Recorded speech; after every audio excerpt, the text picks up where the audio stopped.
Inclusive, eu vi um neurocientista falando uma vez que a sanidade é um problema muito complexo para o cérebro, para um cérebro resolver.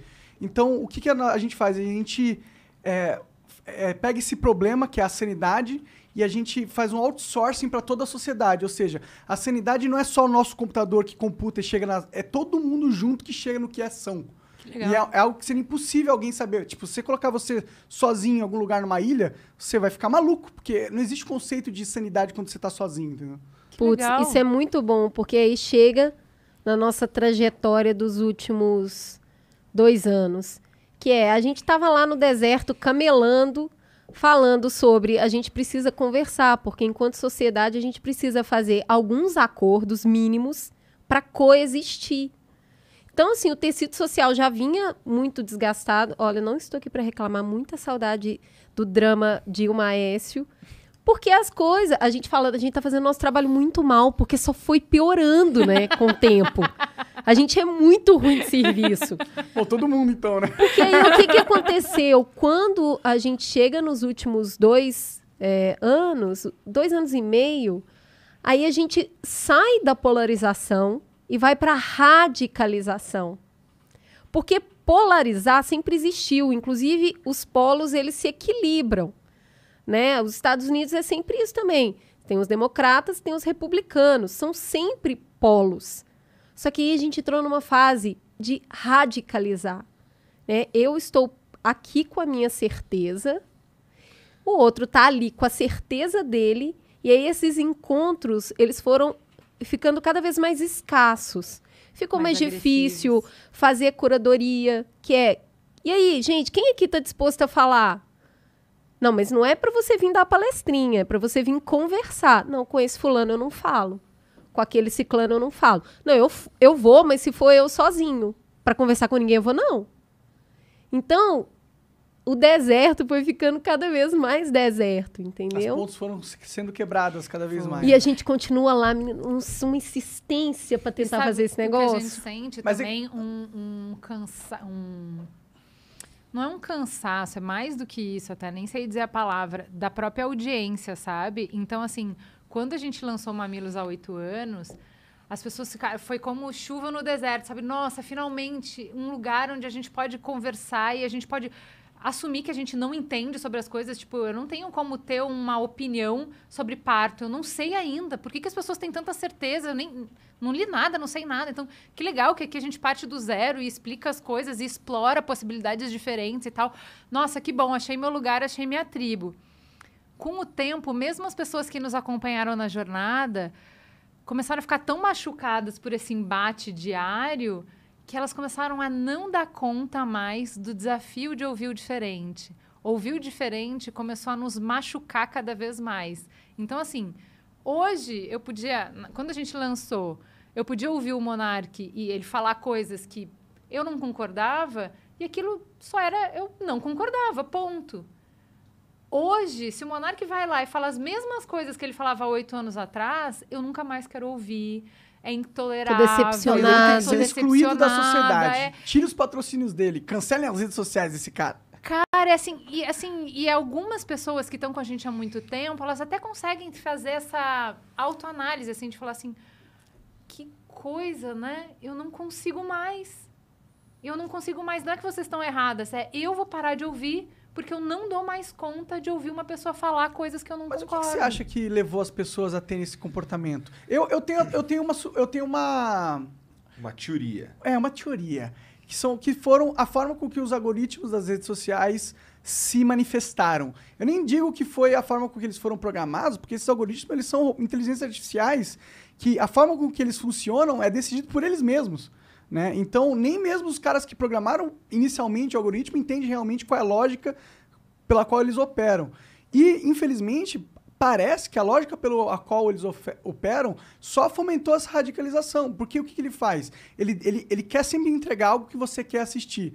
E como você mesmo disse, a gente não quer ver o cara que discorda, a gente quer reforçar as nossas próprias ideias. Mas tem também o lance que as coisas que os assuntos a serem concordados ou discordados, assim, debatidos, eles podem ser, eles, pelo menos aí recentemente, se tornaram fundamentalmente excludentes. Por exemplo, porra, se você for falar pra mim aqui na minha frente que não vai tomar vacina porque a vacina não funciona pra Covid, o caralho, não sei o que, não sei o que, não sei o que, porra, isso é algo que...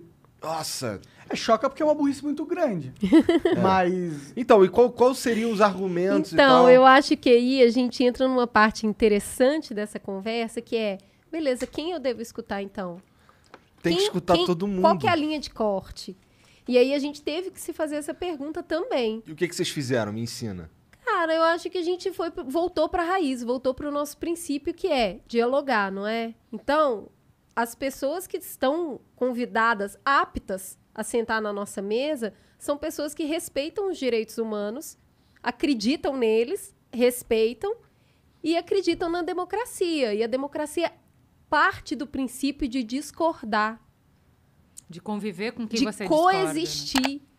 Que é, nós três vamos votar aqui, nós quatro vamos votar aqui se eu devo tomar mais uma tacinha de vinhos e tal. E aí, pode ser que eu perca e eu tenho que coexistir com as pessoas que votaram e eu perdi essa votação. Então, no momento de radicalização, o que a gente fez foi isso, foi falar assim, não, ainda tem pessoas inteligentes e bem intencionadas que discordam de uma maneira inteligentíssima. O que a gente precisa fazer é excluir os radicais, porque não existe diálogo com fascismo, que é, o fascismo é o princípio da eliminação. Eu elimino o outro. Sim. Então, qualquer pessoa que está pregando eliminar, está pregando uma violência de eliminar o outro, aí a gente... Não é só eliminar, né? É desumanizar, né? Porque quando a gente fala de fascismo, é todo o sistema que tentou eliminar uma classe de pessoas... Né? Pode. Acho que como... Ela parte do... Primeiro, para você poder eliminar uma categoria inteira de pessoas, você precisa primeiro desumanizar essas pessoas. Você precisa dizer que não é tão gente assim. Sim. Porque a gente, que nem nós, que tá aqui nessa mesa, merece viver, merece prosperar, merece uma vida digna, merece dignidade, merece respeito. Agora, as outras pessoas, o outro não merece, né? O outro. Que outro? Qualquer outro. Aquele outro. Então, assim, específico esse tipo de divisão de sociedade, de divisão da humanidade em categorias, né? O outro que votou naquele, o outro que tem esse jeito ou aquele, que tem essa ideia ou aquela, que nasceu desse jeito ou nasceu do outro. Toda vez que a gente começa com o jeito de se referir, as ideias que a gente coloca, em que a gente vai desumanizando quem está num grupo diferente do nosso, isso não cabe dentro do Mamilos. Isso não dá. E aí, falando de antivax, a gente precisa conversar sobre o antivax. Não necessariamente ouvindo um antivax. Exato. Mas a gente precisa entender por que essas pessoas estão pensando dessa maneira. Poderia ser interessante também ouvir um antivax. Eu acho que aí a gente... Ainda mais se ele fosse muito inteligente. Cara, essa é uma questão muito importante. Porque quando você dá palco para uma pessoa muito inteligente e mal intencionada, você também está correndo o risco de propagar uma mensagem muito séria. Mas é só se você não tiver argumentos para rebater o do cara, né? Assim, eu entendo o seu ponto. Eu acho que tá cada vez mais tênue essa dança sobre quem deve ser ouvido, em que lugar essa pessoa deve ser ouvida. Mas os ensaios que a gente tem sobre isso, eu acredito que a gente precisa ter regras mínimas. Tem alguns consensos sociais que nós já estabelecemos que não vale a pena ser questionado. Isso. Porque eles envolvem questões muito sérias como vida. Então, assim, não vale vamos combinar aqui, não vale a pena questionar se a Terra é redonda ou plana. Mano, já passamos desse ponto. Isso aqui a gente já decidiu. Não vale a pena... São consensos mínimos, entendeu? Eu não sei se entendeu? eu concordo se não vale a pena, no sentido que, se a gente está discutindo, é porque existe uma necessidade de discussão da sociedade. E aí eu acho que o cara que acredita, o cara que é ignorante, ele é ignorante. Ele não sabe que a Terra é redonda, ele acredita em fantasias, tá ligado? E essa pessoa, tipo, ela tem que ter voz, entendeu? E o único jeito dela ter voz é deixando ela falar as merdas que ela quiser e se reunir com os caras que falam as mesmas merdas que ele e eles falarem as merdas juntos e poderem ser contestados pros outros. Porque a alternativa a isso é falar, bom, chegamos a um consenso que a Terra é redonda, ok. Então agora ninguém mais pode falar que a Terra é plana. Aí é foda, entendeu? Falar, mas sabe você o que pode. Sabe não que pode que criar um canal no YouTube disso. Não, o que eu acho Entendeu? é assim, ó, por exemplo, sabe o ditado que as nossas mães diziam que como é que é? A verdade vai a pé e a mentira vai de avião? Tem uma coisa assim.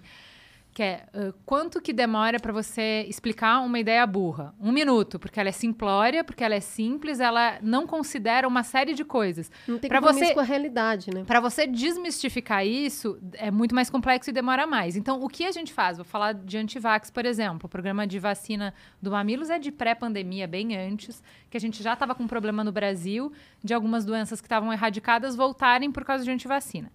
A gente traz... Soprinho você, desculpa. Tudo bem. Eu tô ótima. A gente traz para a mesa essas ideias exatamente que você falou. Então, assim, não para a mesa, mas pega um áudio de uma pessoa, então, o que ela pensa? Quais são as ideias? Isso está na mesa e é o ponto de partida da conversa. Na mesa não vai ter essa pessoa, vai estar quem vai explicar por que isso não faz sentido e provar ponto a ponto. E é isso que eu te falo de por que as pessoas não estão na mesa. Porque na mesa é quem é inteligente e bem intencionado. Ou a pessoa não é inteligente, ou ela não é bem intencionada para falar contra a vacina. E um burro bem intencionado. Mas o argumento... Então, tá aqui. Tá falando aqui a ideia. Eu vou demorar 1 hora para desmontar 5 minutos de teoria conspiratória. Porque Entendeu? o cara só Não, eu acho que isso é repete, legal. eu não vou tomar por isso. Tá, mas e aquilo? Não, mas eu não vou tomar por isso. E aí você não sai, é a conversa enceradeira. Ah, não, isso A é pessoa foda, fica isso é da repetindo hora. a mesma coisa. E aí o que eu acho interessante desse sistema que a Ju tá falando é a questão hoje que a gente tem entre fake news e fact-checking. Não adianta depois você vir, o fact-checking nunca tem a mesma eficiência que a fake news. Ele não alcança o mesmo número de É, a pessoas. fake news é muito mais viral, ela É a que vai de avião, enquanto o fact-checking tá indo a pé. Eu entendo tudo isso, mas eu acho que a gente tem que também... Mas você entendeu?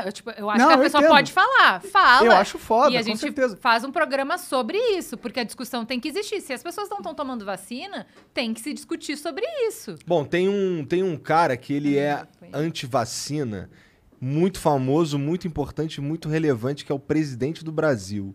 Tu conversaria com o presidente do Brasil? Tá aí, ó. Sabia que Ó, eles iam sabe fazer com uma quem a pergunta que gente eu não queria conversaria? responder. Eu vou te falar o que a gente já fez. Eu não vou falar hipotético. Tá. Na eleição, entre o primeiro turno e o segundo turno, a gente fez Olha que programa que a gente fez. A gente entrevistou, acho que 6 pessoas. 13 iam votar em um candidato e 13 iam votar no outro. A gente não contou quem eram essas pessoas, em quem que elas iam voltar para a audiência. E a gente fez perguntas sobre a vida delas, sobre o que elas pensavam sobre o mundo. Interessante. E aí o monarca tá lá ouvindo e fala assim, pô, gostei dessa mina, concordo com ela, tô com ela. Ela fala, vou votar no Lula. Não, pera, que isso? Aí o Igor tá ouvindo, pô, gostei desse cara. Esse cara, eu acho que eu tô com ele. O cara fala, eu vou votar no Bolsonaro. Ele fala, não, pera, que isso? Justamente pra mostrar, cara, a gente dialoga com quem acredita nessas pessoas. A gente dialoga, a gente traz elas pra mesa, porque por que elas acreditam, no que elas acreditam, da onde elas vieram pra acreditar nisso, isso nos interessa. Com uma pessoa que ativamente vem pra mentir e não vem pra dialogar, não, eu não conversaria com o presidente, porque ele não tá na mesa pra dialogar, nem pra falar a verdade, nem inteligente, nem bem intencionado. Mas se você vota no Bolsonaro, pode vir ouvir o Mamilos, que você vai ser respeitado e bem-vindo. Pode crer.